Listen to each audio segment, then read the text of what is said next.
So welcome back to the part 3 of this particular class. So,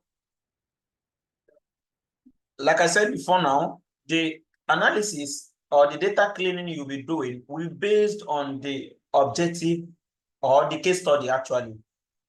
The objective you want to achieve for this particular organization or in this particular data set.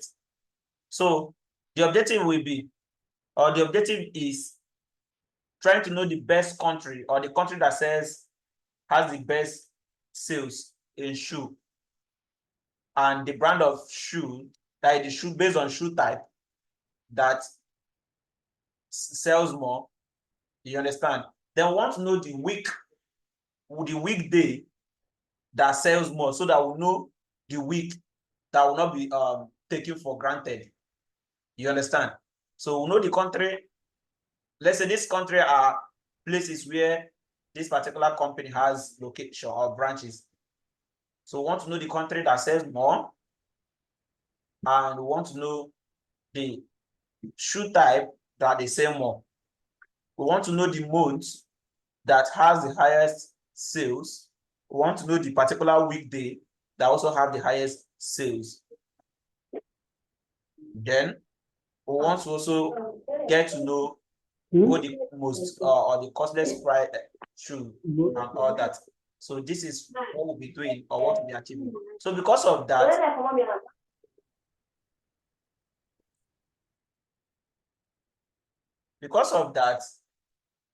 I will want to transform. This is where transformation sets in. I will be transforming this column, this date column, to give me what I'm looking for. So in this case now, I'll be transforming this column to get the week name, or name of week rather, and name of month. So this is actually what I will be transforming this column to get. So and I want this information to appear in a new column. I want the information to appear in a new column. So because of that, I will be using add column instead.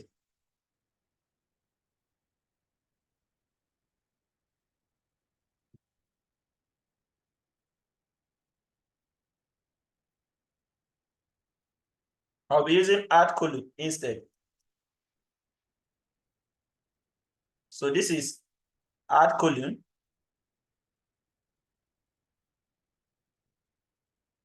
Now, in this add column, if you come here, you will see dates. And I told you the difference between add column and transform. Transform works on this already existing column. Transform it to this date to what I want. For instance, I need name of day. It will transform it and change this particular date to name of day without producing it in a new column, but I don't need it that way. I want it to appear in a new column.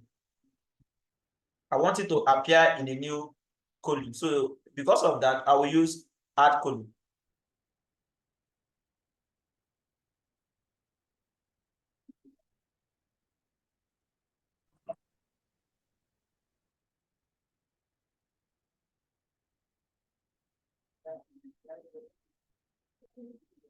Because of that, I will use add column.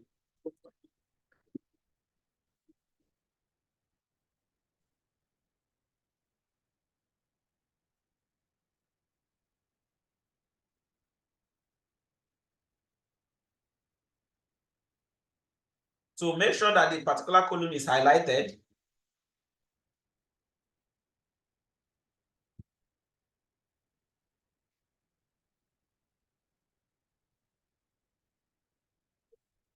Then go to, because this is a data type, so we'll be using this option or this option of date.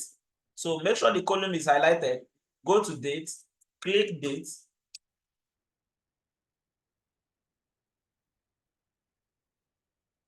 Click date.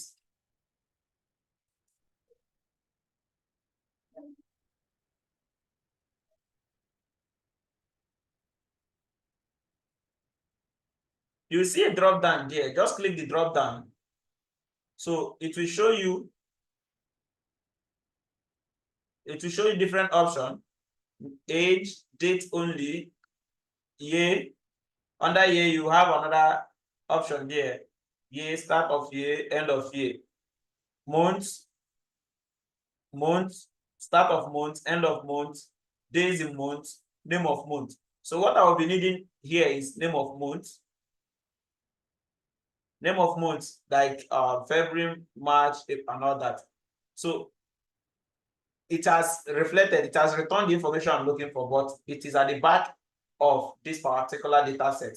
Every new column added to your data using add column will reflect at the back of the data. So if you can see it here now, and it is expected to be in text because January, February, March, and all that are written in alphabetical manner. So it should be in text. You understand? So it's left for you to drag or place this particular column in any position of your choice. I always advise to bring it closer to the column you transformed or that gave you that particular output. Always bring it to avoid confusion. So what you do is very simple. You can drag it to the position you want. This is date, and I want this month's name to be here. Or you can right click on that particular column you want to drag, right click, come down, and you will see the information that has to do with move. So it will ask you the position you want to move it to, left, right, beginning, or to the end. Whichever way you want to move it, you click. So you can actually drag by holding Shift.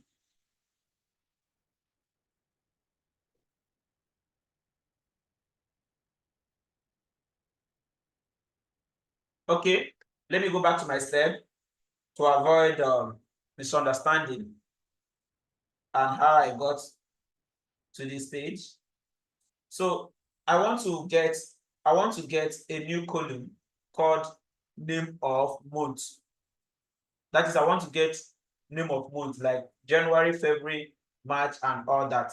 But you first of all understand this name of month, what column could give you this information, or what data type could give you this information. It's only a date data type will give you that particular information, month, name of month. So because of that, you go to column for data, for date rather, select it, go to add column, click add column. You will see a date because you are working with a date data type. You will see dates. Every other information there will be faint. The reason is that others cannot work because you are using a date data type. So you see dates and click the drop down there, go to month and select name of month. The information will appear at the back, like I said before now. Then it's expected of you to drag it closer to the column that manufactured this particular column to avoid misunderstanding. So again, I also want to know the best selling day. That is name of day. So I will also use the column, the date column. Go to date.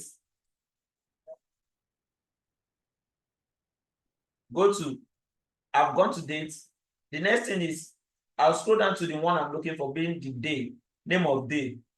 I'll come down to name of day. I need it to be Monday, Tuesday, Wednesday, for example. So I'll scroll to the end. I'll see the information I'm looking for. It's also left for me to drag it closer to the previous one.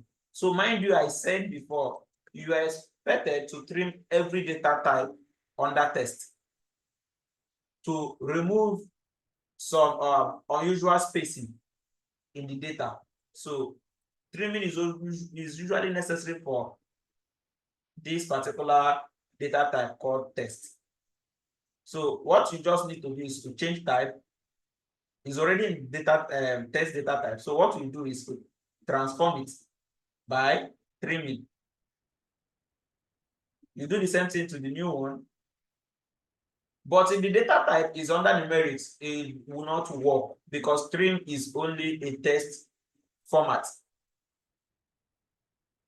So We have other text formats here. We have uppercase, lowercase, capitalize each word, depending on how you want to place it. This capitalize each word is like proper in Excel. So this is trim, clean, length, just and order. So trim is what we're looking for. We still trim the data. So maybe you still want to get information about your quarter to know the best in which quarter is the whole so-called data selling very well.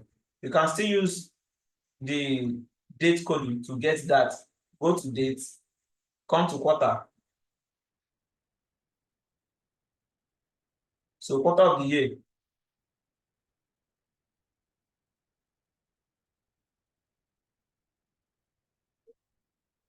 Now its numbers,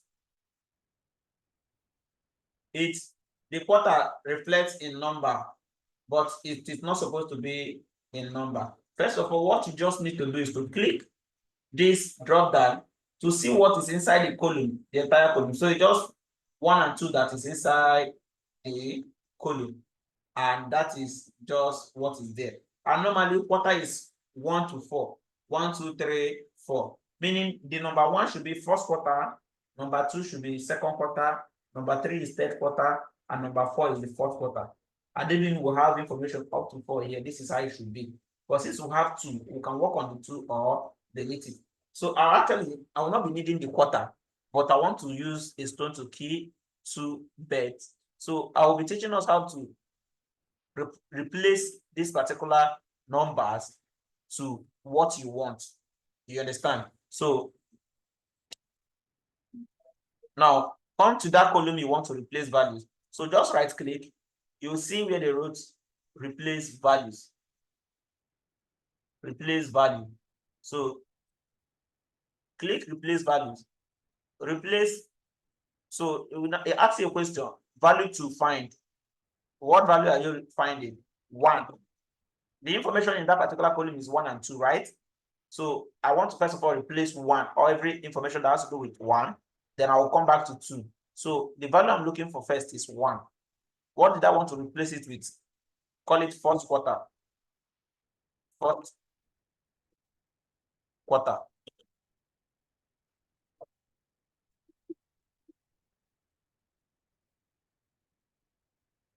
First quarter. Now you see something. The reason why here automatically is showing that is error. Why? Is that this is a numeric data type, and this is a text data type. So you can only use replace value to numbers. That is numeric data type to numeric data type, not to numeric data type to text. For instance, if I change this 1 to 50 now, for instance, it's, if you check very well, it accepted it. But this is not what I did. I want it to be in text. So because of that, I'm not going to use replace value. I will use what is called conditional column. You'll find it in additional column. So just click additional column. Make sure the column you want to use is selected.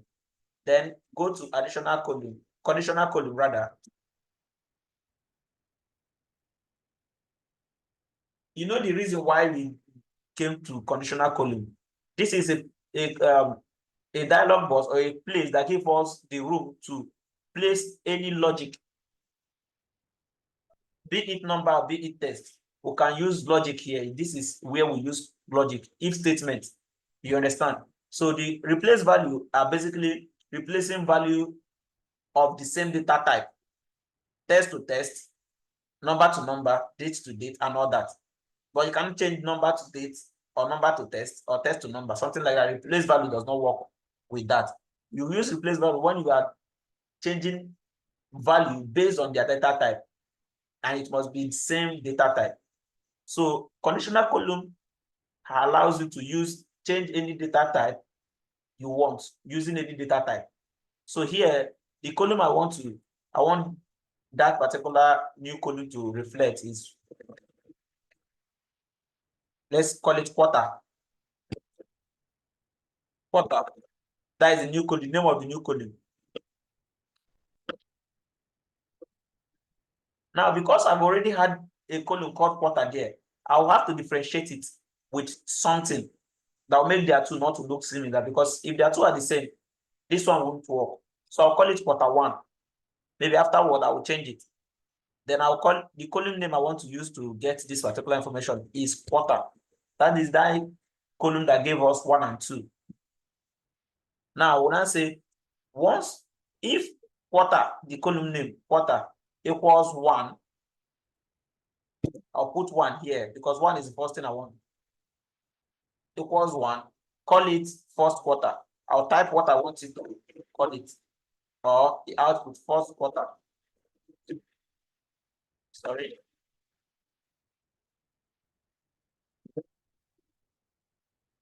Call it first quarter. Else, because there are just 2 there, so there's no point adding another clause. The last one must use else statement. And even there are 4, I'll have to add more 3 before I use else. But because of the fact there are 2, I'll just use first statement and use else. Else, call it second quarter.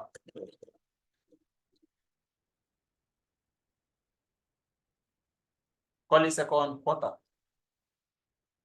You see automatically it will change that. So because of the fact he has given me a column I want, I won't be needing this particular column because this one becomes useless. Since I transform this one to this, I will not be using this one again.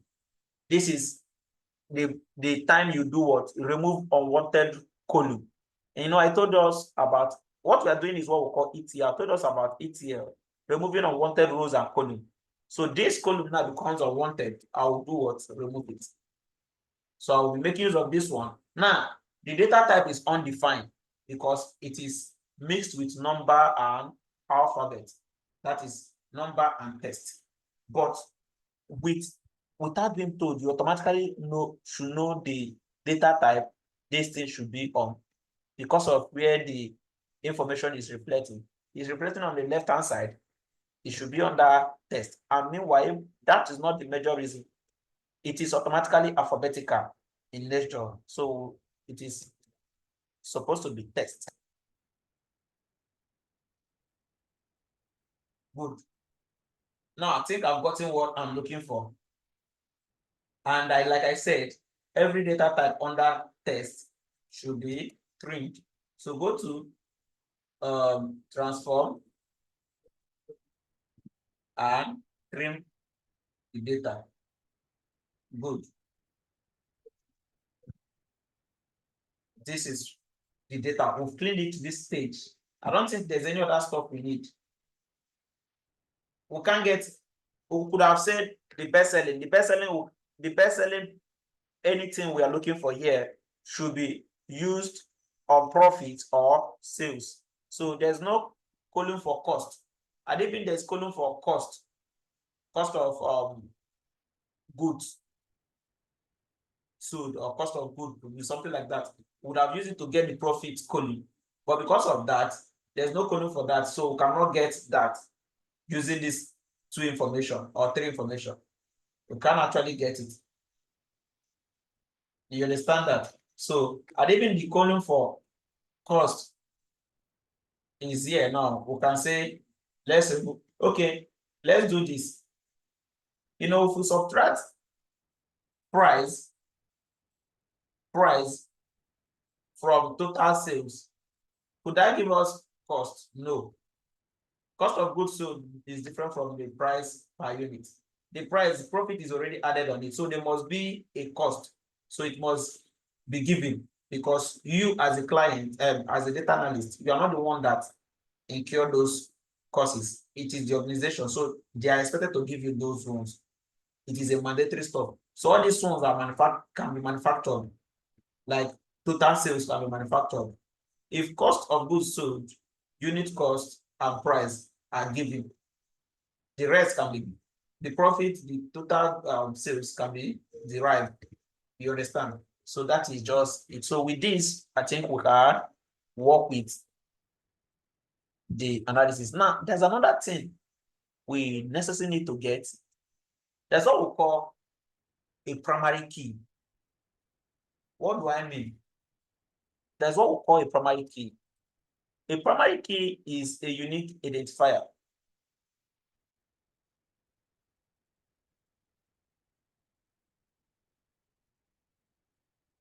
Multiplying units sold with price, you will get total sales.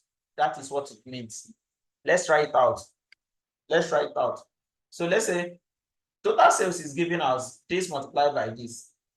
So let's check it out. Or if total sales is not given, if we multiply these two and we didn't get total sales as the value given here, it is assumed that this price per unit is their cost per unit, not price per unit, because price times quantity. I can rename this unit to quantity.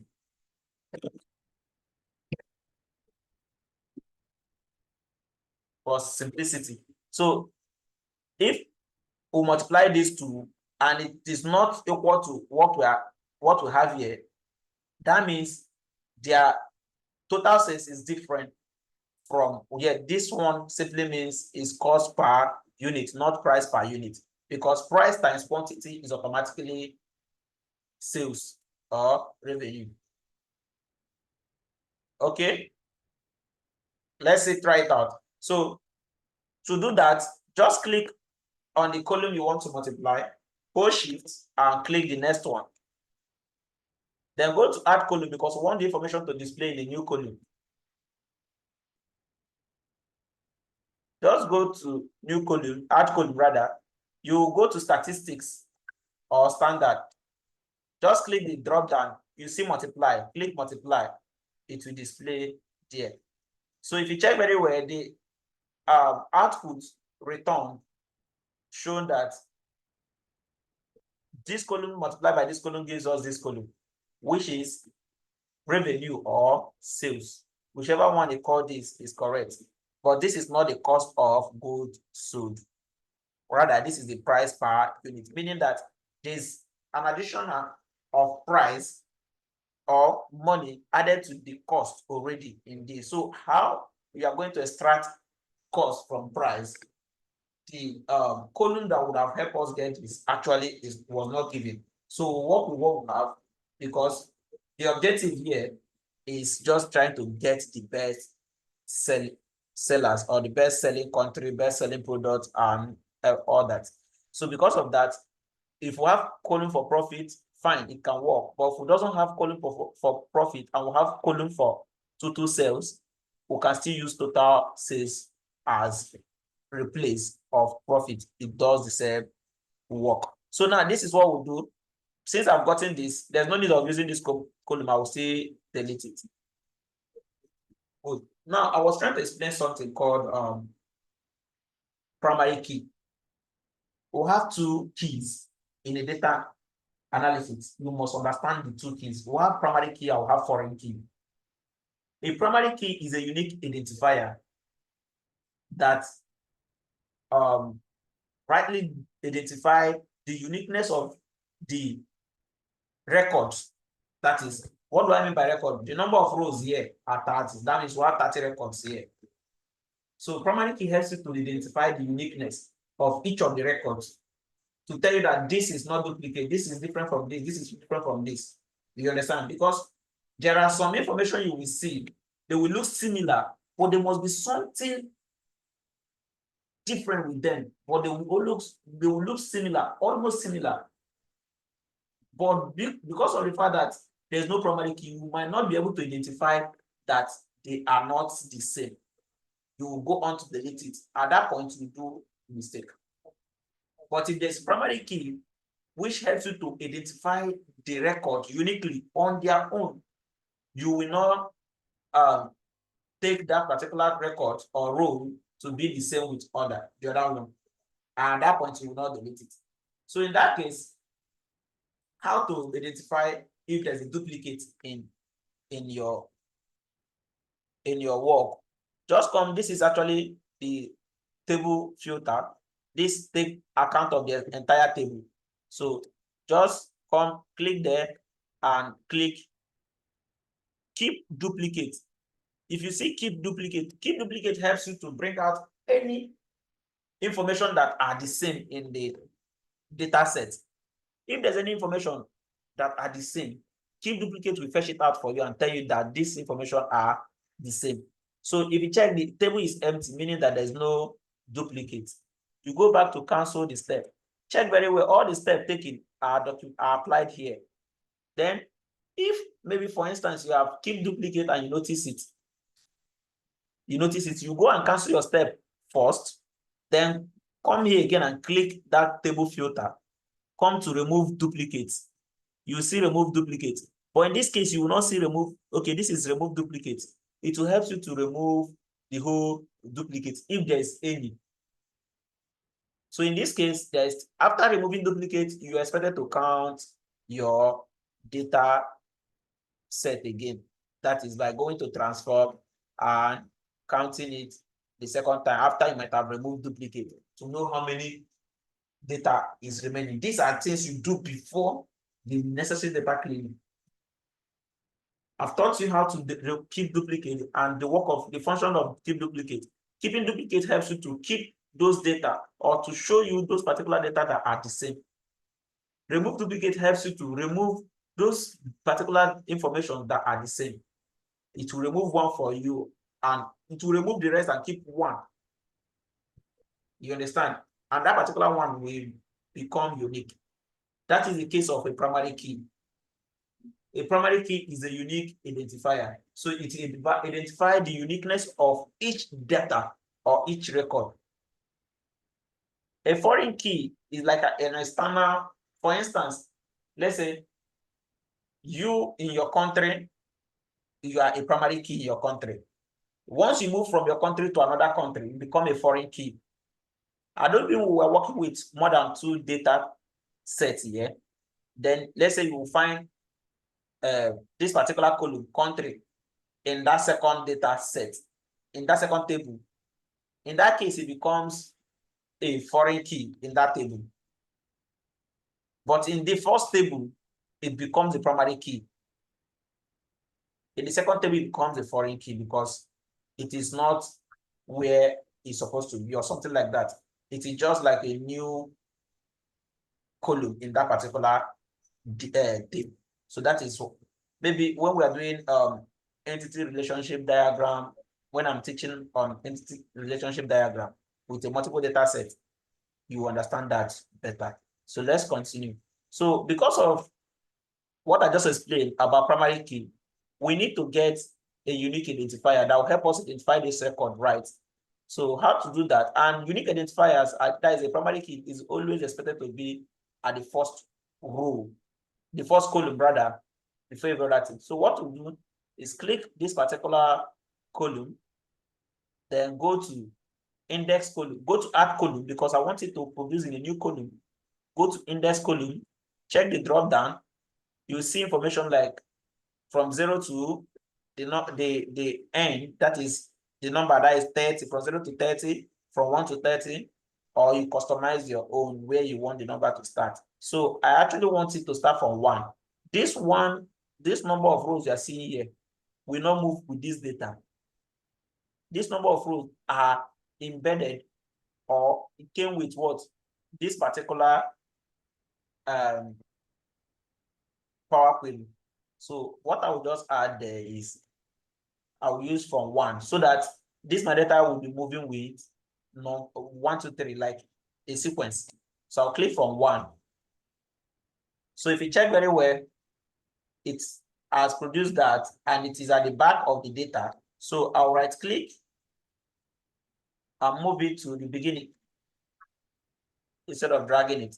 Now, there's something you need to understand there, and it is very important. If you keep your primary key, this is the primary key now. I can call it primary key, I can keep it as index. If you keep your primary key as number, when doing your analysis, you'll be getting it wrong because every format or function carried out, or let's say every formula carried out will affect this particular column because they are number based. But if you use text, if you write any formula on numbers, it will not affect this because text cannot be calculated. A plus A or A plus B, something like that. So because of that, we change it to test so that no mathematical operation will affect this particular column. We don't want this column to be affected by any mathematical operation. We just want it to be there and be identifying this record for us. So this is just how I want it. So it's not because this number is a data test data type or is a number data type. No, you are putting it for the safety of the primary key. You understand? So that no mathematical operation will affect it. That is why I change it to this test. And not just that, we don't need to work with this particular column. We'll be working with the rest column, keeping this one constant or there, because we're not working with this at all. So I can call it primary key, or I can leave it as int s. Just come to the column header and double click. It will change, it will give you the hint to rename. So you can call it primary key, primary key.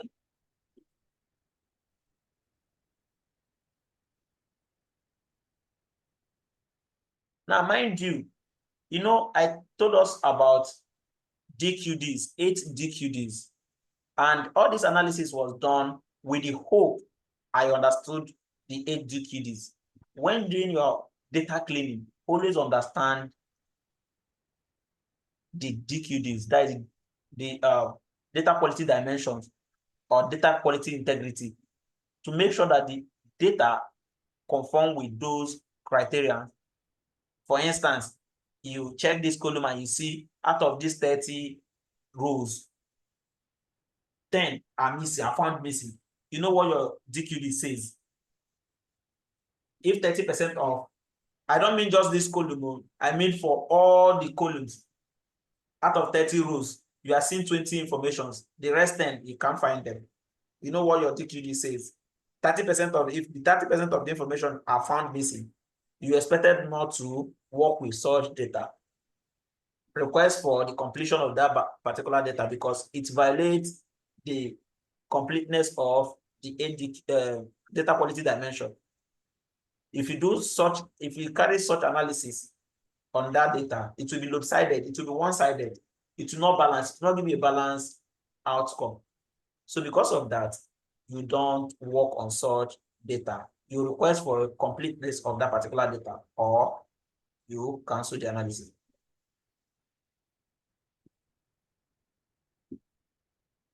If you have to know if your data is complete or not, is coming to, for instance, let's say if I uncheck this, let me uncheck this.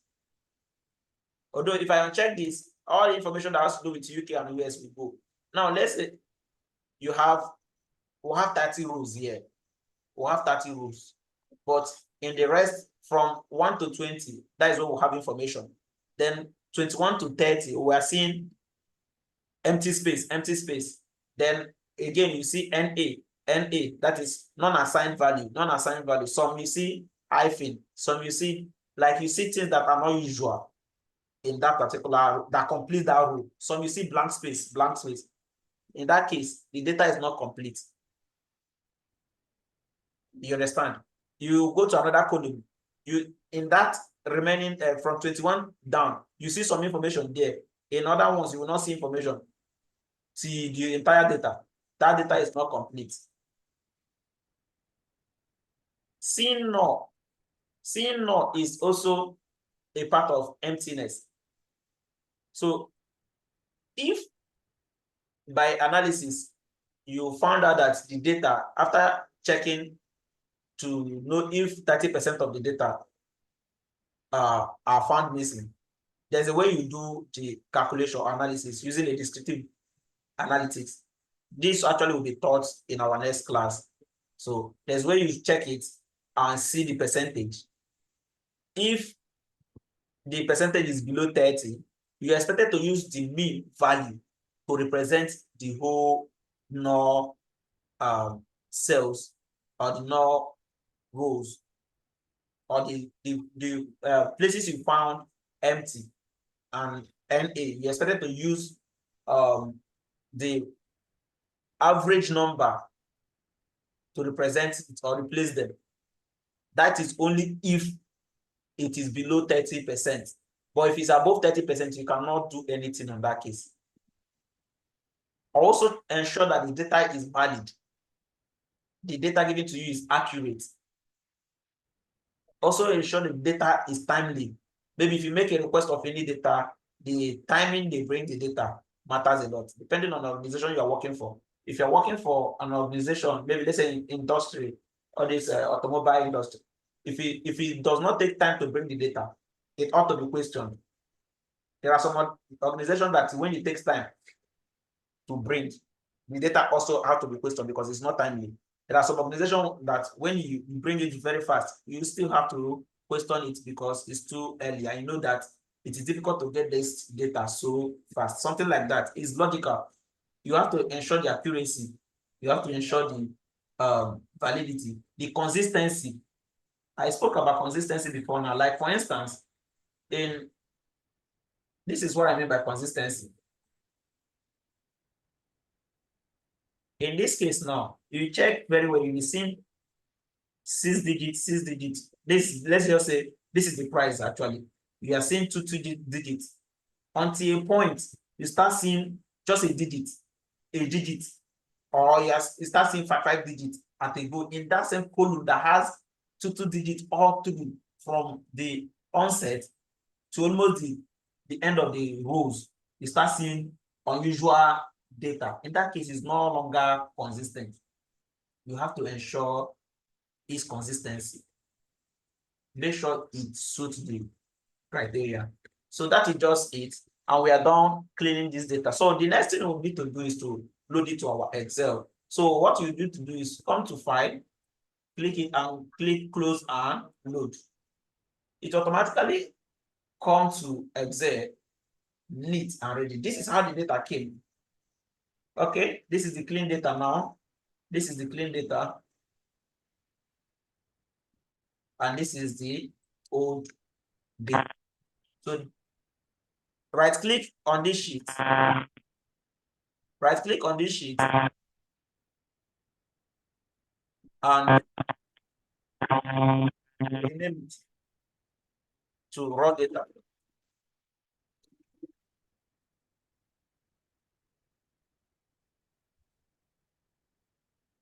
Then come to this one and right click, rename it to